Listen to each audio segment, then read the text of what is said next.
क्यों? जब आप परमेश्वर को पुकारोगे, परमेश्वर का पहचान आपके जीवन में और बढ़ता जाएगा और आप बहुत अच्छे से समझ पाओगे कि परमेश्वर कौन है। हमें इसलिए प्रार्थना नहीं करना कि परमेश्वर ने मुझे मेरे रोग से चंगा किया है, इसलिए हमें प्रार्थना नहीं करना कि परमेश्वर मुझे एक अच्छा घर दे, परमेश्वर मुझे बहुत बड़ा एक मकान दे या बहुत बड़ी गाड़ी दे, इसलिए प्रार्थना नहीं करना। ये सब परमेश्वर आपके लिए रखा हुआ है, लेकिन उन सारी बातों से बढ़कर रात रात को रोते हुए प्रार्थना करना है, परमेश्वर मुझे आपको जानना है, मुझे आपको जानना है।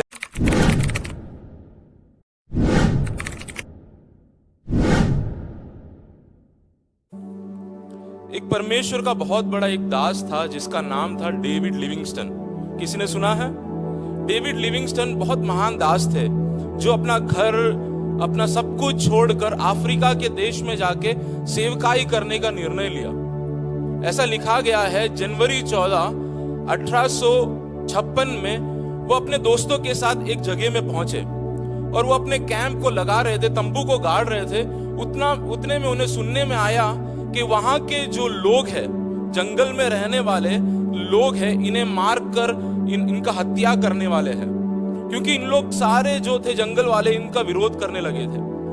और लिखा गया है कि वो ये जब बात को डेविड लिविंगस्टन और उसके दोस्तों के पास ये जब बात पहुंची, उनका मन डर से भर गया, वो घबराने लगे और वो अपने तंबू के अंदर गए।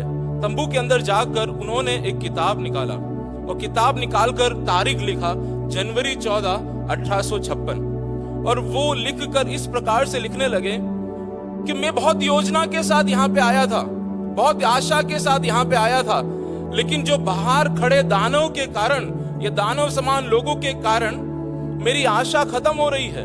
और जो अक्षरों को पढ़ते हैं ना, अक्षरों को ध्यान करने वाले लोग हैं, वो इस प्रकार से कहते हैं कि डेविड लिविंगस्टन के उन अक्षरों में डर था, उनके अक्षरों में भय छुपा हुआ था। लेकिन डेविड लिविंगस्टन वहां रुकता नहीं है, वो आगे लिखता है, लेकिन मैं एक जन को जानता हूं जिसने मुझे बचाया है, जिसने मुझे छुड़ाया है, वो मेरे लिए काफी है, उसका नाम यीशु है। और जैसे ही वो इन पदों को लिख रहा था, जो अक्षर पढ़ते हैं, और वो उस अक्षर जो पढ़ते हैं वो इस प्रकार से कहते हैं कि जब वो इन बातों को लिख रहा था, उनके अक्षरों के द्वारा हम ये पता कर सकते हैं कि उसके मन में एक हियाव आ रहा था, एक हिम्मत आ रहा था जब वो यीशु के बारे में वो कह रहा था। रात गुजर गई, साल बीत गए, उस रात को जो मारने वाले थे कुछ साल बाद विश्वास में आ गए, और विश्वास में आने के बाद एक दिन डेविड लिविंगस्टन के साथ वहां का जो बड़ा मुखिया था बैठकर बात कर रहा था और पूछा कि आप तो हमें मारने के लिए आए थे, फिर क्यों हमें छोड़ दिया? वो बोले हम तो आए थे, हम पूरी तैयारी के साथ, शस्त्र था हमारे पास, तलवार थी बड़ी बड़ी, हम आपको मारने के लिए आए थे। लेकिन जैसे ही हम आपके तंबू के करीब आए, हमने देखा 40 से भी अधिक लोग बड़े से तलवार को लेके आपके तंबू के बाहर खड़े हैं। वो समय बीत गया, 2 साल गुजर गया। 2 साल बाद डेविड लिविंगस्टन को स्कॉटलैंड नामक जगह में परमेश्वर की सेवकाई के लिए बुलाया, और जब सेवकाई के लिए बुलाया तो डेविड लिविंगस्टन खड़े होकर ये घटना को लोगों के सामने बता रहे हैं।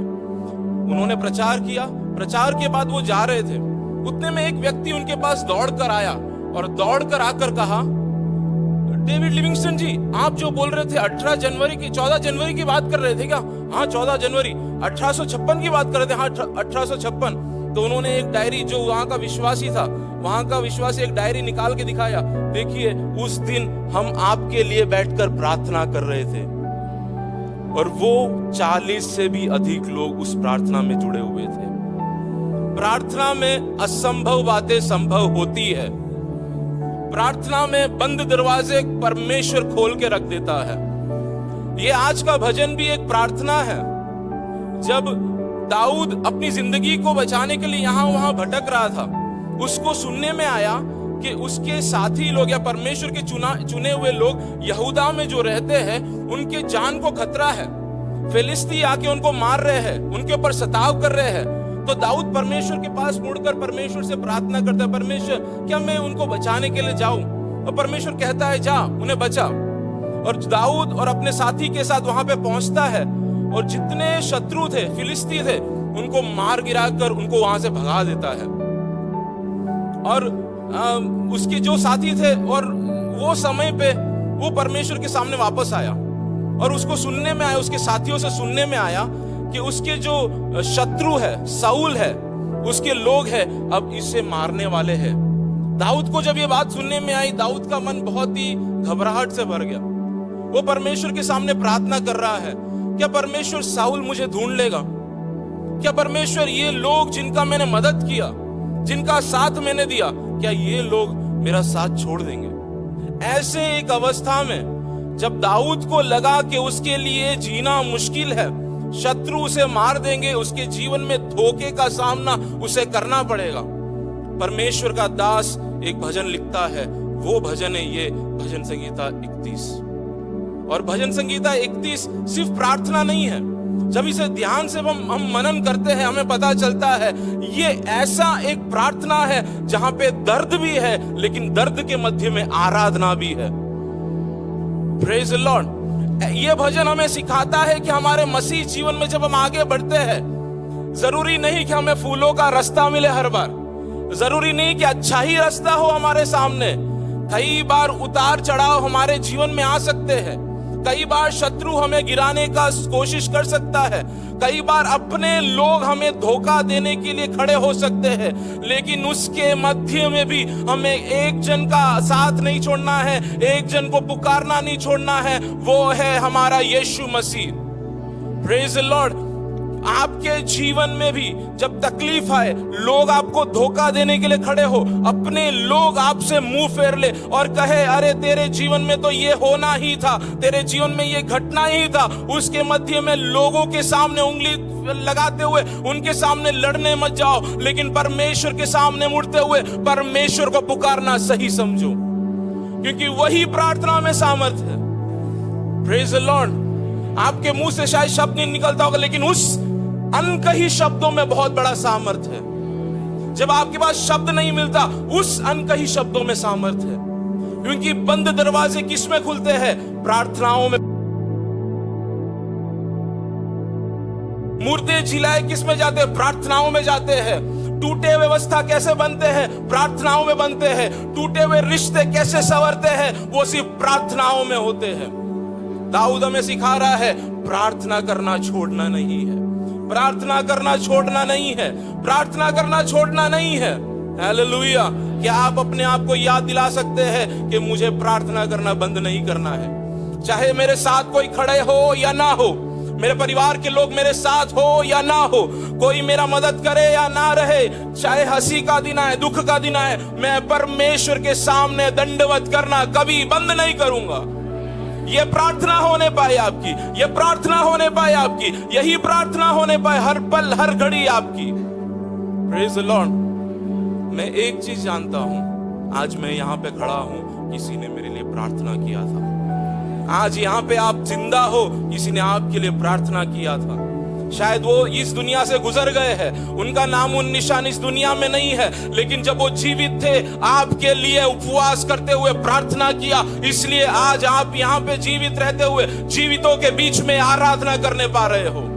ये परमेश्वर की दया, ये परमेश्वर का अनुग्रह है, जिसने प्रार्थना सुनकर, हमारी दुहाई को सुनकर हमारे लिए उत्तर को प्रदान किया है। दाऊद हमें सिखा रहा है पहली बात कि कभी भी अपने तकलीफों के बीच में परमेश्वर को छोड़ना मत। शैतान कहेगा बस कर, छोड़ दे, निकल जा, हो गया, बहुत हो गया, लेकिन उसके मध्य में भी शैतान के सामने खड़े रहते हुए, घुटना टेकते हुए परमेश्वर को पुकारना है। परमेश्वर जो मुझे यहां तक लेके आया, जो मुझे यहां तक चलाया, आगे भी चलाने के लिए विश्वास योग्य परमेश्वर है। Praise the Lord. एक दर्द है इस प्रार्थना में, लेकिन एक दर्द उसका आराधना में बदल कर परमेश्वर को पुकार रहा है। मेरे आंखों को आकर्षित किया हुआ एक वाक्य, आखिरी पद है जो मैं आपके सामने रखना चाहता हूं। आखिरी पद कोई पढ़कर मेरी मदद करें।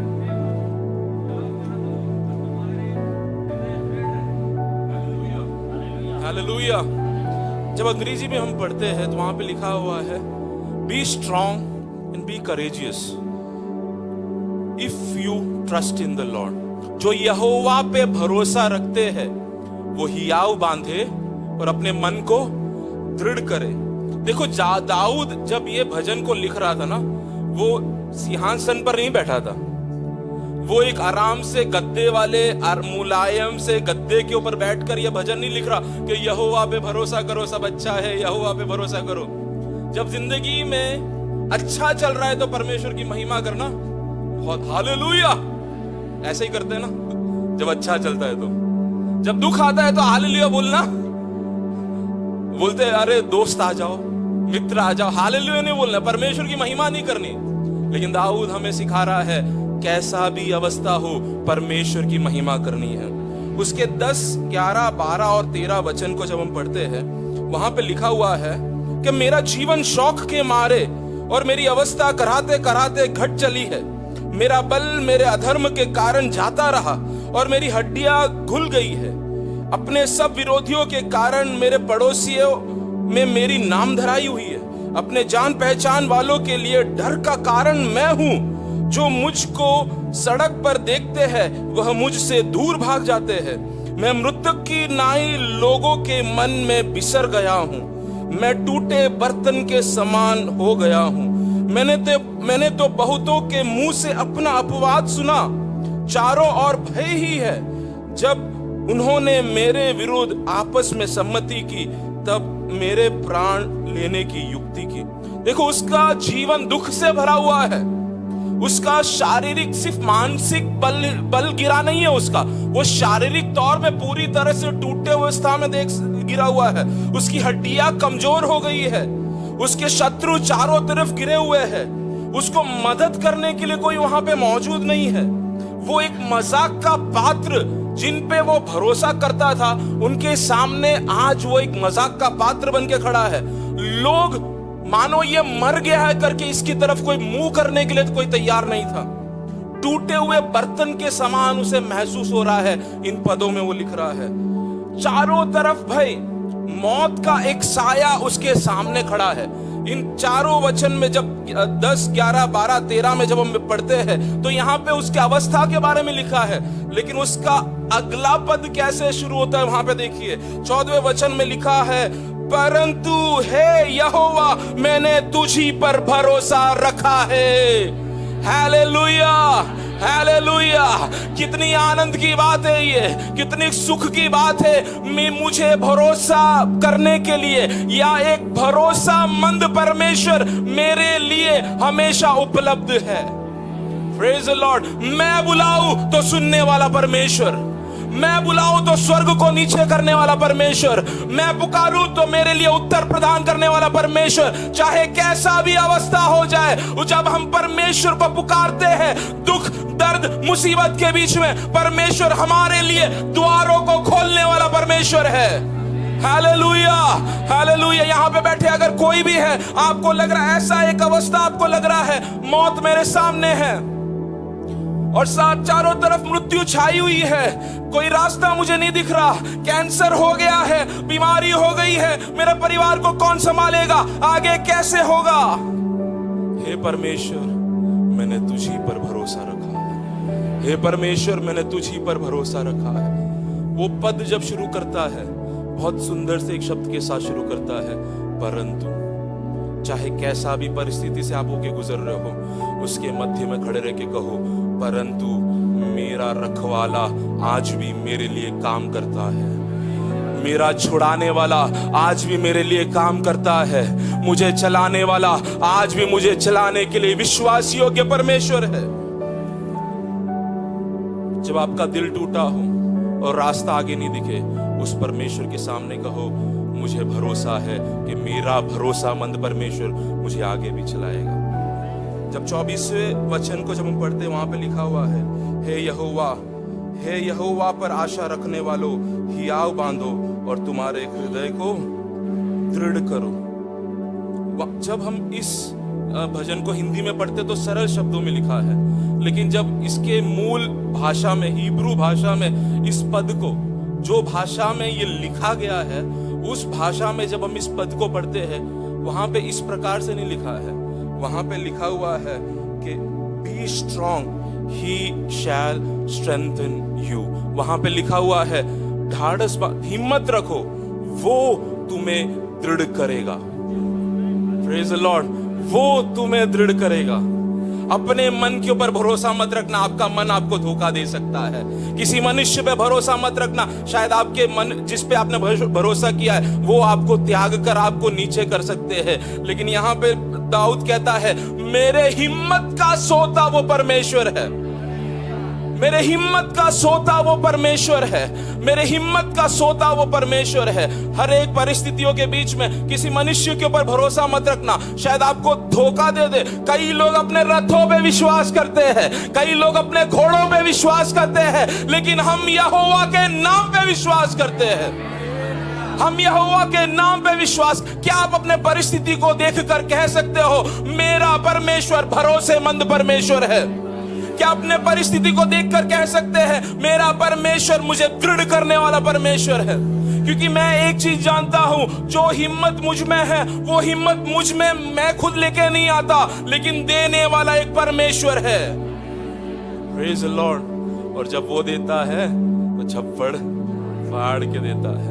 आधे अधूरों को रख कर आपको छोड़ने वाला परमेश्वर नहीं है। वायदों को देखकर, आपके हाथ को पकड़कर आपको चलाने वाला परमेश्वर है। Praise the lord. आपके माता पिता आपके ऊपर भरोसा करना छोड़ सकते हैं, आपके बच्चे आपके ऊपर भरोसा करना छोड़ सकते हैं, लेकिन जो सोता है, हिम्मत का सोता है, धैर्य का सोता है, वो आपको हिम्मत हमेशा प्रदान करता रहेगा।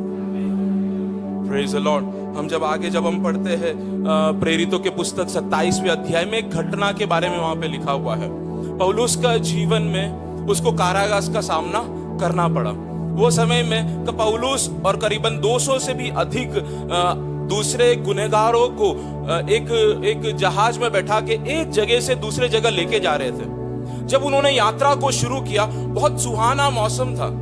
जब उन्होंने यात्रा को शुरू किया कि पानी उनके हिसाब से सही था कि हाँ अच्छा चलो हम लोग उस पर आराम से पहुंच जाएंगे। लेकिन जैसे ही यात्रा शुरू हुई, थोड़े से आगे बढ़े, तूफान उठने लगे। उनके जीवन में उन लोग ने सोचा नहीं वैसा एक सामना उनके जीवन में उनको सामना करना पड़ा। ऐसे एक परिस्थिति का उनको सामना करना पड़ा। उन्होंने इसे वचन जब पढ़ते वहां पे लिखा, उन्होंने दिन नहीं देखा, रात, उनको सूरज नहीं दिखा, उनको चांद नहीं दिखा, रात के तारे नहीं दिखे। ऐसे एक अवस्था में वो पड़े हुए थे। वहां पे जितने सिपाही थे वो कोशिश कर रहे थे, अरे जैसे तैसे करके हम यहां से बच जाए कम से कम। वो अपने तरीके से सारी चीजों को वो कोशिश करने लगे। लंगर को नीचे डाल दिया ताकि तूफान उठे तो कम से कम थोड़ा सा स्टेबिलिटी या थोड़ा सा हिम्मत मिलने पाए। उनके पास जो भी सामान थे, उनके नाव में भरे हुए सामान थे, सारे सामानों को नीचे, उनके खाने का सामान उन्होंने नीचे फेंक दिया। उन्होंने अपने लिए रखा हुआ सामान पूरा नीचे फेंक दिया ताकि जहाज थोड़ा हल्का हो जाए, वो आराम से उस पार पहुंच जाए। लेकिन वचन कहता है उन्होंने अपनी आशा तक छोड़ दी।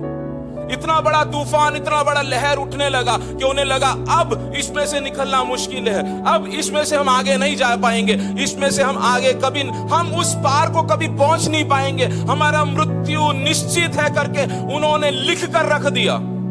लेकिन उसके मध्य में एक व्यक्ति खड़ा होता है। उसके मध्य में एक व्यक्ति खड़े होकर क्या कहता है? पौलुस उसके मध्य में खड़े रहकर बोलता है, ढाढ़स बांध, ढाढ़स बांध, क्योंकि परमेश्वर ने अपने स्वर्गदूत को मुझे भेजकर कहा है कि कुछ नहीं होने वाला, कुछ नहीं होने वाला। जब सिपाही लोग जो वहां पे पुलिस कर्मी थे, उन लोग को, सब लोग को अपने जान बचाने के लिए लंगर पे भरोसा करना पड़ा था। लेकिन उसके मध्य में एक जन क्या कर रहा है? परमेश्वर पे भरोसा कर रहा है।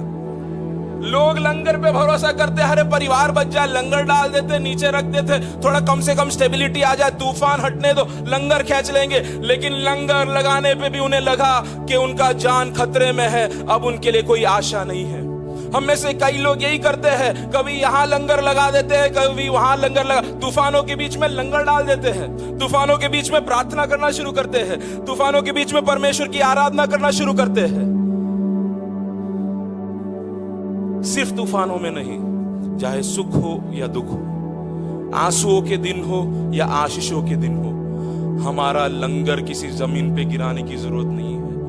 हमारा विश्वास उस परमेश्वर पे हमेशा सदैव बना के रखना है। और वो खड़े रहकर कहता है, बी स्ट्रॉन्ग, ढाढ़स बांधो, ढाढ़स बांधो, क्योंकि परमेश्वर का वायदा मेरे जीवन के ऊपर है। परमेश्वर का वायदा मेरे जीवन के साथ बंधा हुआ है। यहाँ पे बैठे हुए एक एक से मैं कहना चाहता हूँ, आपके टूटे अवस्था के बीच में अगर परमेश्वर ने आपको वायदे के साथ यहाँ पे बुलाया है, जो आपको यहाँ तक चला के लेके आया है, वो अंतिम तक लेके जाने के लिए भी विश्वास योग्य परमेश्वर है। किसी अपने घोड़े पर भरोसा मत करना, अपने रथों पे भरोसा मत करना। जिन लोगों ने घोड़े पे भरोसा किया, जिन लोगों ने रथों पे भरोसा किया, वो सब नाश हो गए, वो सब मिट गए, वो सब गिर गए। लेकिन मेरा भरोसा सदैव उस यहोवा पे है जो सारे हिम्मत का सोता है, और मेरा मन उसी पे बना रहेगा। देखो, दाऊद एक दर्द भरे अवस्था में था, लेकिन दर्द भरे अवस्था के बीच में वो परमेश्वर से प्रार्थना कर रहा है, और जैसे ही वो प्रार्थना कर रहा है, वो परमेश्वर के करीब आ रहा है। मैं कहना चाहता हूं कि प्रार्थना ऐसा एक वर्कआउट का स्पेस है, एक कसरत का जगह है, जहां पे आप अपने शारीरिक बल को नहीं बढ़ाते, लेकिन एक आत्मिक बल को आपके जीवन के अंदर बढ़ाते हैं। दुनिया की चीजों को, दुनिया की आशीषों को प्राप्त करने के लिए नहीं, लेकिन परमेश्वर को और थोड़ा करीब से जानने के लिए। Praise the Lord. जब हम पहले वचन से लेकर जब हम पढ़ते हैं, यहां पे हम देख सकते हैं हर एक वचन परमेश्वर का भक्त दाऊद परमेश्वर के बारे में कुछ डिक्लेयर कर रहा है, परमेश्वर के बारे में कुछ घोषित कर रहा है।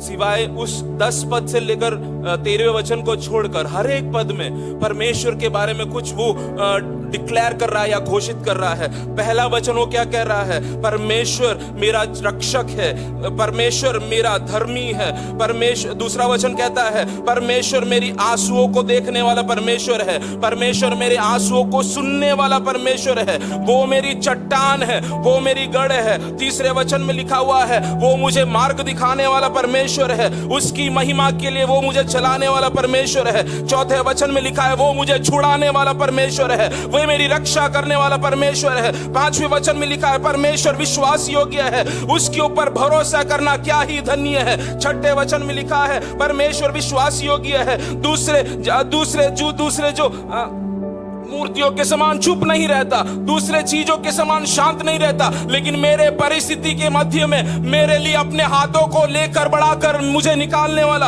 एक परमेश्वर है। सातवें वचन में लिखा हुआ है वो मेरे दर्द को, मेरे दुख को जानने वाला परमेश्वर है और अपने प्रेम को मेरे लिए प्रकट करने वाला परमेश्वर है। 14वें वचन में लिखा है परमेश्वर विश्वास योग्य परमेश्वर है। 15वां वचन में लिखा है कि परमेश्वर मुझे हर एक समय में पकड़े रखता है। 17 वचन में लिखा हुआ है परमेश्वर पे भरोसा करने से वो हम कभी नीचे नहीं किए जाते हैं। 19वें वचन में लिखा हुआ है परमेश्वर अपनी भलाई के साथ हमें चलाने वाला परमेश्वर है। Praise the Lord. जैसा भी परिस्थिति हो, अपने आप को परमेश्वर के सामने घुटना टेकना सही समझो। शायद हो सकता है कि आपके लिए बहुत मुश्किल होगा। हमारे जीवन में, विश्वासी जीवन में कई बार बढ़ते समय, आप मानो या ना मानो, आप बोलोगे मैं बहुत उपवास की प्रार्थना करता हूं, बहुत जोर से आराधना करने वाला व्यक्ति हूं, लेकिन हमारे जीवन में ऐसा एक पल आ जाता है जो हमें इतना तोड़ देता है कि हमें प्रार्थना करना तक मुश्किल हो जाता है। ऐसा एक परिस्थिति आ जाता है जब परमेश्वर से प्रार्थना करना तक हमें मुश्किल, हमारा मन इतना भारी हो जाता है। लेकिन दाऊद सिखाता है ऐसे एक पल में भी परमेश्वर को पुकारो, ऐसे एक अवस्था में भी परमेश्वर को पुकारो। क्यों? जब आप परमेश्वर को पुकारोगे, परमेश्वर का पहचान आपके जीवन में और बढ़ता जाएगा और आप बहुत अच्छे से समझ पाओगे कि परमेश्वर कौन है। हमें इसलिए प्रार्थना नहीं करना कि परमेश्वर ने मुझे मेरे रोग से चंगा किया है, इसलिए हमें प्रार्थना नहीं करना कि परमेश्वर मुझे एक अच्छा घर दे, परमेश्वर मुझे बहुत बड़ा एक मकान दे या बहुत बड़ी गाड़ी दे, इसलिए प्रार्थना नहीं करना। ये सब परमेश्वर आपके लिए रखा हुआ है, लेकिन उन सारी बातों से बढ़कर रात रात को रोते हुए प्रार्थना करना है परमेश्वर मुझे आपको जानना है, मुझे आपको जानना है, मुझे आपको करीब से पहचानना है। मेरा छुड़ाने वाला, मेरा रक्षक, मेरे प्रार्थनाओं को सुनने वाला, जब सब मेरा साथ छोड़ दे, जब सब मेरे पास से हट जाए, उस मध्य में भी मेरी प्रार्थनाओं को सुनने वाला एक परमेश्वर है। 22वें पद को जब पढ़ते हैं वहां पे लिखा है मैंने तो घबरा कर कहा था कि यहोवा की दृष्टि से दूर हो गया हूं, तो भी जब मैंने तेरी दुआई दी, तब तूने मेरी गिड़गिड़ाहट को सुन लिया। मेरी क्या सुनी? प्रार्थना नहीं लिखा है, मेरे गिड़गिड़ाहट को सुनने वाला परमेश्वर। ऐसे शब्द जो मनुष्य के कान तक नहीं पहुंच पाते, ऐसा एक अवस्था जो रात भर आपका तकिया गीला कर देता है, ऐसा एक परिस्थिति जब आपको लगता है बस अब मैं आगे नहीं जा सकती, अब मैं आगे नहीं बढ़ सकता, सारा धुंधला हो गया है, मेरे हाथ से मैंने बहुत मेहनत कर लिया, अब मुझे कुछ समझ में नहीं आ रहा, अब मेरा परिवार यही खत्म हो जाएगा, मेरा जीवन यही खत्म हो जाएगा। लेकिन उसके मध्य में भी परमेश्वर का दास दाऊद कहता है, मेरी गिड़गिड़ाहट को सुनने वाला परमेश्वर आज भी मेरे लिए कार्य करने वाला परमेश्वर है।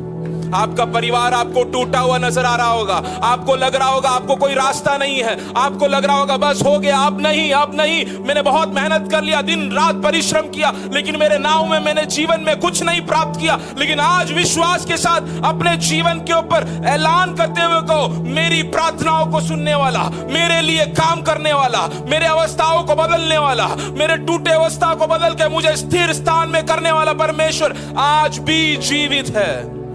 Praise the Lord, praise the Lord. क्यों ना अपनी आंखों को एक पल के लिए बंद करे और परमेश्वर की ओर देखे। मुझे नहीं पता आप कौन से परिस्थिति से होके गुजर रहे हो, क्या आपका अवस्था है, कैसा आपका जीवन है, लेकिन आज रात को आज सुबह के समय परमेश्वर को पुकारे, परमेश्वर को पुकारे। परमेश्वर आपके जीवन में अद्भुत काम करने वाला परमेश्वर है, परमेश्वर आपकी अवस्थाओं को बदलने वाला परमेश्वर है।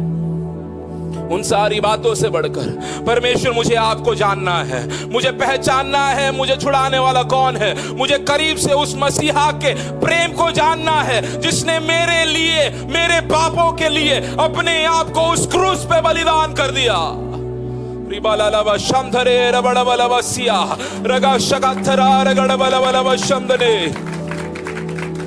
पुकारे पुकारे पुकारे पुकारे परमेश्वर, आज तू चाहिए, आज तेरा अनुग्रह चाहिए, आज तेरी आवाज को सुनना है। मेरे परिस्थिति के बीच में, मेरे दुख के बीच में, मेरे टूटे अवस्था के बीच में परमेश्वर मुझे आप चाहिए।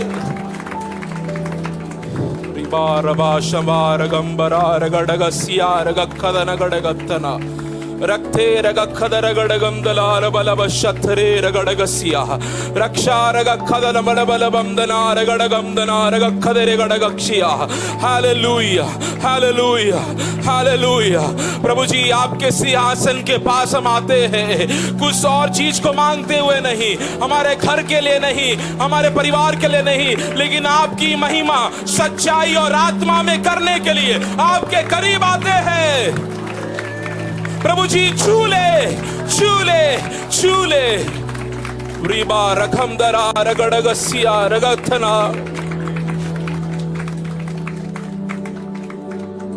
आज हम बिना डर के प्रभु आपके करीब आते हैं। जब हमें लगा कि हमारा सुनने वाला कोई नहीं है, आज का वचन हमें सुनाया कि हमारे गिड़गिड़ाहट को जानने वाला परमेश्वर है। जब हमें लगा सबने हमारा मुंह फेर दिया, हमसे मुंह फेर दिया है, अब कोई रास्ता नहीं है, कोई हमें मदद करने के लिए नहीं है, लेकिन ऐसे योग अवस्था में भी हमारा हाथ ना छोड़ते हुए हमें पकड़कर चलाने वाला परमेश्वर आज भी हमारे लिए कार्य कर रहा है। इसलिए हम धन्यवाद करना चाहते हैं। प्रभु जी, हमारे जीवन को हम आपके हाथ में समर्पित करते हैं। यहाँ पे अगर कोई भी बैठे हैं, दुख क्लेश मुसीबत के मध्य में है, उनका परिवार अगर टूटा हुआ सा उन्हें महसूस कर रहा है, दिन रात मेहनत किया, कुछ नाव में नहीं आ रहा, जाल खाली लग रहा है, लेकिन आज हम प्रार्थना करते हैं प्रभु जी, उन जालों से बढ़कर, आमीन आमीन जी, आमीन आमीन, दुनिया की रोटी से बढ़कर, जिसने कहा मैं जीवन की रोटी हूं, उसके करीब आने के लिए प्रभु जी हमारे मन को खोल देने के लिए हम प्रार्थना करते हैं। दुनिया के कपड़ों से बढ़कर प्रभु जी जो हमें श्वेत वस्त्र पहनाता है, वो परमेश्वर के करीब आने के लिए हमें मदद कर। दुनिया के प्यास बुझाने वाली पानी से बढ़कर मैं जीवन का जल हूं कहने वाले परमेश्वर के करीब आने के लिए हम में से एक एक को मदद कर। आपने हमारी प्रार्थना सुनी, आपने हमसे बोलो और बातचीत किया, फिर एक बार आपने हमारे मध्य में काम किया, इसलिए धन्यवाद करते हैं। यीशु के नाम से सुन और ग्रहण कर पिता, आमीन। परमेश्वर इन वचनों के द्वारा आपको आशीष